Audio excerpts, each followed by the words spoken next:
A closer look illustrates how the use of light therapy with infrared diodes can help promote the healing process in the body. At the basic level, all cells in the body have a miniature power plant within called the mitochondria. This is where our cell's energy is produced. The technical term for this energy is called adenosine triphosphate, or ATP for short. ATP is formed from oxygen and glucose, both of which are carried to cells by blood flow. Patients with neuropathy often have decreased blood flow, which means all cells, including nerves, are not receiving adequate amounts of oxygen and glucose. Therefore, the mitochondria cannot manufacture normal amounts of ATP. Nerves, most commonly in the extremities, sense this lack of ATP production by sending pain signals to the brain. In some cases, a lack of sensation rather than pain is the chief symptom, and this is the main reason for falls.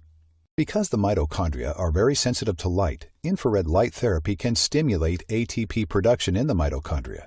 That is, if the nerves receive glucose and oxygen through increased blood flow to the nerves.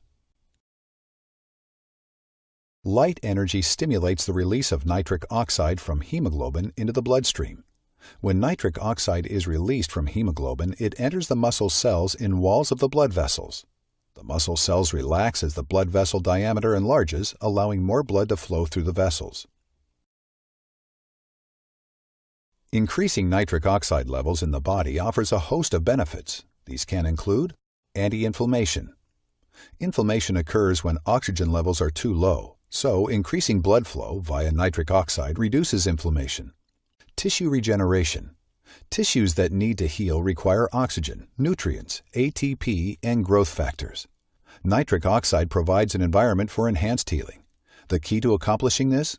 Better blood flow. Pain reduction. Pain occurs when oxygen levels at the nerve are too low.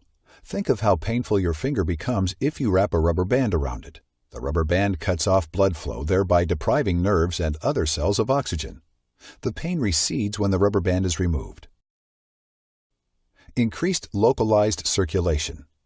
Nitric oxide is increased locally when light energy is applied to any specific site. Along with it, blood flow increases at the same point. Light is composed of photons. Photons are quantum units of energy. A photon emitted at a specific wavelength or color contains the same energy irrespective of the source. Light near the blue end of the spectrum penetrates about 2 to 3 millimeters. Light at the red end of the spectrum penetrates about 8 to 10 millimeters. And near-infrared light penetrates about 20 to 100 millimeters. Near-infrared light is more energetic than visible light, less resistant to reflection and absorption, and therefore penetrates soft tissue to a deeper level.